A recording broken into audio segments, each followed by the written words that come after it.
की राज्यामध्ये तुम्ही काय करा, 21 तारखेपर्यंत तुम्ही तुमचं सोयाबीन काढून घ्या. कारण की राज्यामध्ये 21 तारखे ते जवळपास 2 ऑक्टोबर पर्यंत मुसळधार पाऊस पडणार आहे.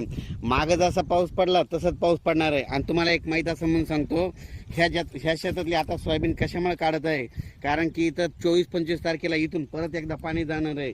आणि परत पाणी गेल्याच्या नंतर हे पीक राहणारच नाही. म्हणून हे सोयाबीन काढत असताना तुम्हाला मुद्दाम म्हणून हे व्हिडिओ करत आहे.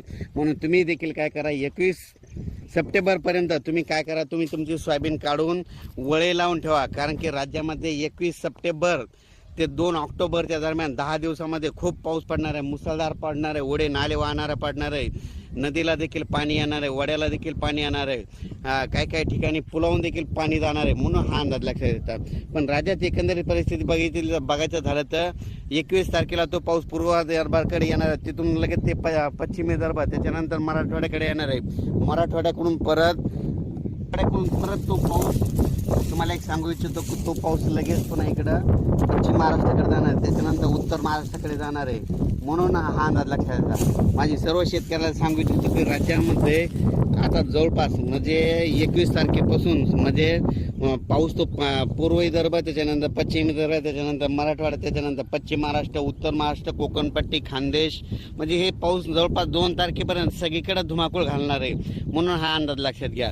आणि तुम्हाला एक सांगू इच्छितो, आणखीन लातूरकडं म्हणजे मांजरा धरण आहे, तर त्या धरण देखील ह्या पावसामध्ये 30 तारखेपर्यंत भरून जाणार आहे. म्हणून त्यांच्यासाठी आनंदाची बातमी. माजलगावचं एक धरण भरायचं राहिलेलं आहे, ते देखील आता ह्या पावसामध्ये 30 तारखेपर्यंत भरून जाणार आहे. मग ही त्यांच्यासाठी आनंदाची बातमी. येलदरी धरण 178-79% झालेलं आहे, ते बी 20% ह्या पावसात भरून जाणार आहे. कारण की विदर्भात खूप पाऊस पडणार आहे. म्हणून हा अंदाज लक्षात घ्यायचा.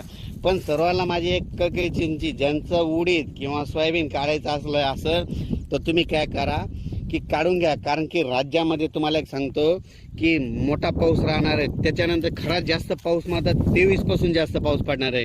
21-22ला सुरुवात करणार आहे, पण 23, 24, 25, 26, 27चा पाऊस मात्र मुसळधार पडणार आहे. म्हणून हा अंदाज लक्षात घ्यायचा. परत सांगू इच्छितो, परत एक सांगतो की राज्यामध्ये आता ज्यांचं पाईपलाईन किंवा नदीकाठी समजा एखाद्याचे ठिबकचं बंडल किंवा स्प्रिंकलरचे पाईप असेल, नदीमध्ये मोटर असेल, तर त्या काय करा, काढून घ्या. कारण की परत एकदा पूरस्थिती निर्माण होणार आहे. परत तुम्हाला एक सांगतो, उत्तर महाराष्ट्रात पाऊस पडणार आहे, म्हणून परत जायकवाडी धरणामध्ये पाणी येणार आहे. कारण की जायकवाडी धरण 100% पूर्ण आहे. मग तिकडं पाऊस पडल्यामुळे त्या नद्याला पूर येईल, त्याचं पाणी पुन्हा सोडावं लागतं. त्याच्यामुळं हे मग गोदावरी नदीला पूर येणार आणि तुमचे पाईपलाईन असेल, मोटर असेल, ते वाहून जातील. म्हणून तुम्ही हे देखील काढून घ्यावे. परत एक माझी तुम्हाला सांगतो, हे माझ्या शेतामधलं सगळं जवळपास 7 एकरचं सोयाबीन वाहून गेलेलं आहे. ही आता काढणी चालू आहे. कारण की इथं 23, 24, 25, 26 तारखेला इथून परत पाणी जाणार आहे. आणि ते पाणी गेल्याच्या नंतर परत तुम्हाला इथूनच व्हिडिओ टाकणार आहे. म्हणून हे एक तुम्हाला या अंदाजामध्ये सांगणार आहे. म्हणून हे मी स्वतःच्या शेतातलं देखील सोयाबीन थोडं हिरवं देखील असताना, म्हणजे थोडं हिरवं असताना देखील काढून गेलो.